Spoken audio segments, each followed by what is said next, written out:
hasn't reciprocated my feelings. We're back again to play some games. We are back with Ikemen Vampire, and I know it's Sengoku Day, but we are reaching the end of Vampire, so I might as well just try to get over with. We have 7 chapters left, so I'm gonna do Vampire more. So last time we discovered that Leonardo was a pure-blood vampire, which means he's immortal. His whole family's immortal. So before we start, make sure you like, comment, subscribe, follow me on my social media. It's always in the description below, and we can get started. Chapter 19.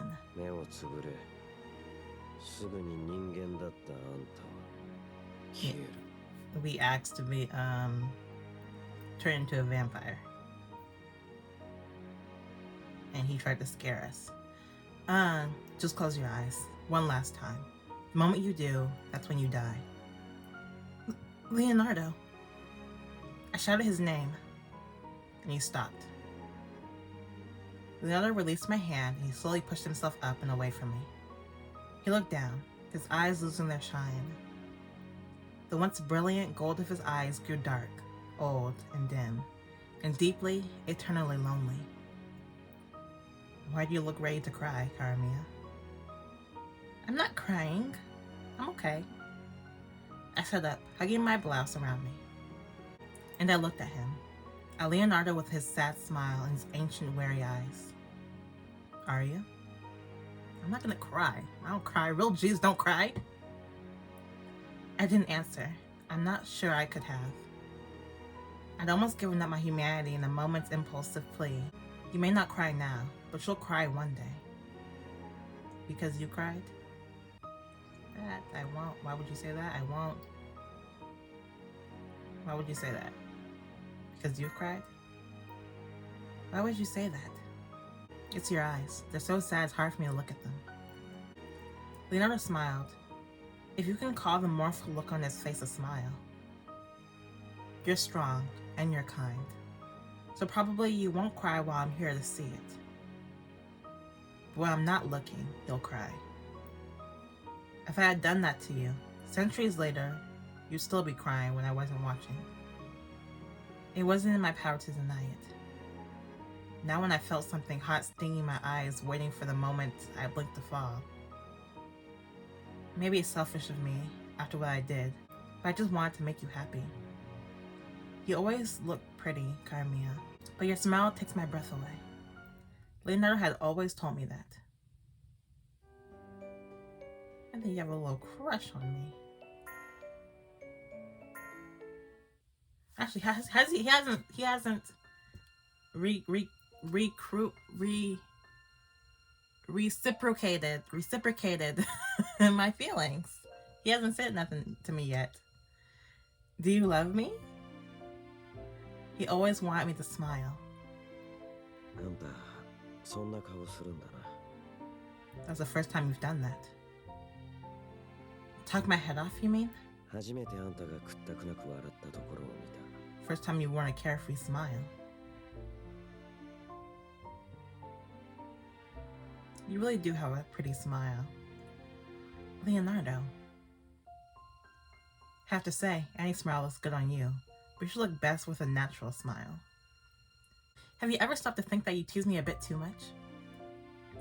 If it sounded like teasing to you, that's okay, but I mean what I say. Do you get the feeling that everyone is watching us? What if we're doing a bad job? You don't know how special you are, huh? What does that mean? Forget it. Don't care about what the others say. What's important is this. Oh! Are you having a good time? How do you feel, Karamia? I'm really enjoying myself.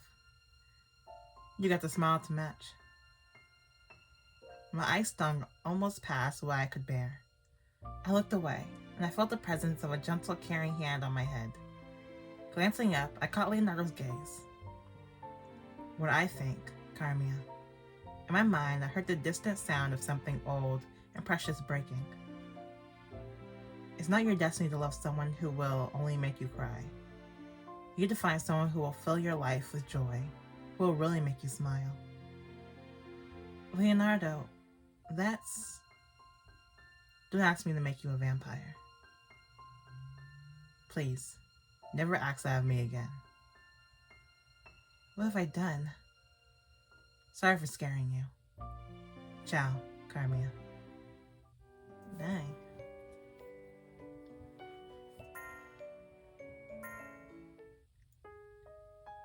With those words, Leonardo left.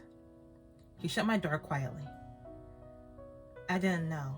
I didn't think that my becoming a vampire might mean to him. My emotions overwhelmed me completely. I was only thinking of my own feelings. Even then, I asked for something I wasn't sure of. And yet, I could never take it back. I hurt the person I loved. I had never seen Leonardo look so sad before. I only wanted to see him smile. The smile he wore was heartbreaking.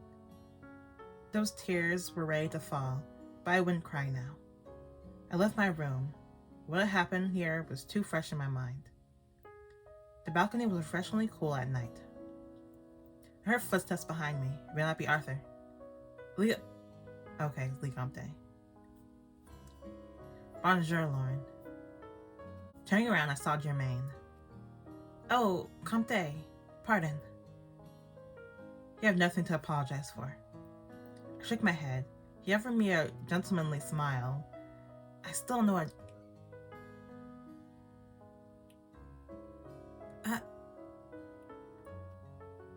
How you smile gentlemanly? He offered me a gentlemanly smile and stood beside me by the balcony. I don't know. The railing. Lauren, did something happen with Leonardo? Yeah. All because of Shakespeare. How did you know? I passed him in the hallway.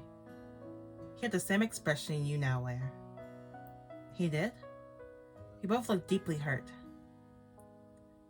I'm not the one who's hurting, but I did say something that hurt him. Curiously, Leonardo said something similar. Really? I asked him why he looked hurt. He said, it's not me who's hurting, but I did do something to hurt her. I swallowed my response. He didn't mention you by name, but he didn't disguise that it was you either. Leonardo, you didn't need to feel guilty. Lauren was good. I imagine by now you figured out Leonardo's identity, haven't you? Lee Comte's gentle eyes, the color of the setting sun, fell on me reassuringly. I saw you talking with Will at the party. Forget Will. I don't even know why you brought him back to life. You should have just let him go. I saw you talking with Will at the party. Shakespeare, that is. I gather he told you. Yeah, and it wasn't his business to tell. If you don't wish to talk right now, I understand. But if there's anything you wish to ask me, I will answer. It's my duty as the one who led you here. I spoke to Lee Comte of the things I learned tonight, and things I said, and the things I shouldn't have said. I appreciate you talking to me, Lauren. And I apologize for not telling you about Leonardo and myself earlier. You don't need to apologize, Comte. In fact, I feel bad for not realizing how much you both did to make me feel safe here. Lee Comte's warm smile seemed to say all mistakes were forgiven. As to my history with Leonardo, he and I first met in Milan, several centuries ago. I stumbled upon him teaching a young boy to paint. He wasn't even an apprentice, just an urchin Leonardo had acquired. When I saw the way Leonardo painted, I knew right away he wasn't human. You could tell that from a painting? Leonardo possessed talent I'd never seen anywhere in all my travels. A gift from God is the best way I can describe it. That, and we purebloods are attuned to recognizing each other, no matter how much we may try to hide our identities. He must have recognized you then? Yes, he did. In fact, Leonardo was the one who approached me first.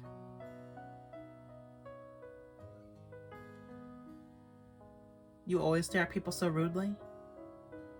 Though, I can guess why. You're like me, aren't you? You recognized me? Yeah, I'm Leonardo. Leonardo, oh gosh. I've heard your name spoken in the courts of the princes. So, you've already heard of me? Guess that saves me an explanation. Now, who are you? You can imagine my surprise when I crossed paths with the famous Leonardo da Vinci. Comte, according to the history I know, Leonardo da Vinci died in the year 1519. But he's immortal, unaging. How did he die? Vampires typically avoid making a name for themselves in the human world, but Leonardo's talent was too great to stay hidden. That, of course, carried the risk of others learning he wasn't human, but our kind avoided detection through deception, so he faked his own death. We all have our favorite tricks. You can change your looks, your town, your name, and when it came time for Leonardo to die, his young urchin, Salai, proved to be a good actor and friend. After that, Leonardo told me he wandered alone for some time. Alone? Comte, what do you know about his family?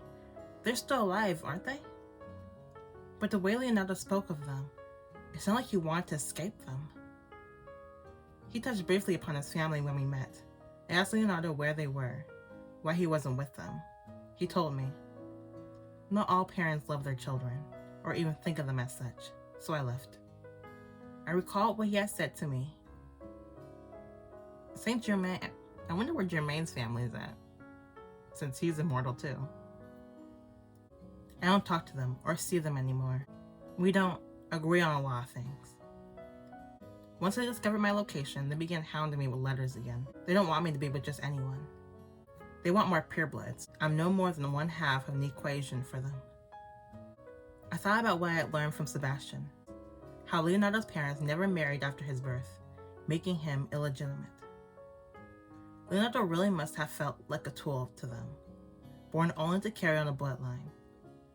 But he got away and was able to make a life for himself. He had to do it alone. He and I became friends. We keep in contact over the centuries, meeting every few years.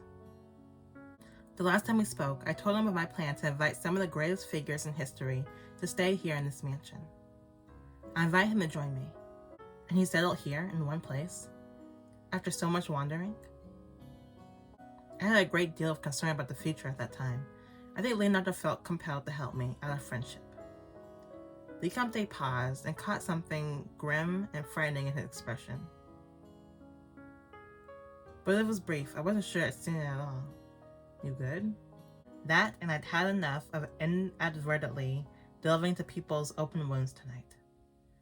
After some years of this, you wandered into my mansion, and here we are. Thank you for telling me the story. Le Comte shook his head. Lauren, if you wish to stay here in lieu of going home, I would allow it. If you wish to stay by Leonardo's side, if you would help my friend with his sorrow, if you wish for a piece of eternity, to spend that piece with him, I would help you. I considered the weight of his words. Yeah, are you saying that? You're gonna turn me into a vampire? I'd rather Leonardo. Are you saying you would turn me into a vampire if I asked you? I have done so many times before. I do not think it's a sin to turn a human into a vampire. But Leonardo feels different. That's why he will never bite you. I want you to understand, it's because he cherishes you, just as you are, more than he cares about his future or his well-being. Thank you, and thank you for the offer. I left my refusal unspoken. I believe Le Comte understood. We said our goodnights. The rest of the night passed uneventfully. The next day dawned bright, with a blue sky. It was not the kind of sky to foretell the sad news that arrived that morning. What sad news? Okay, we're done. What's sad news?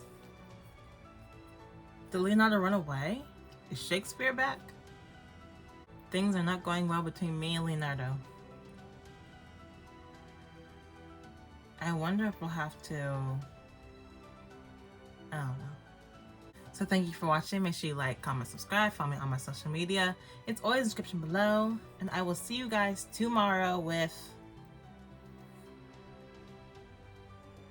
oh, Havenless.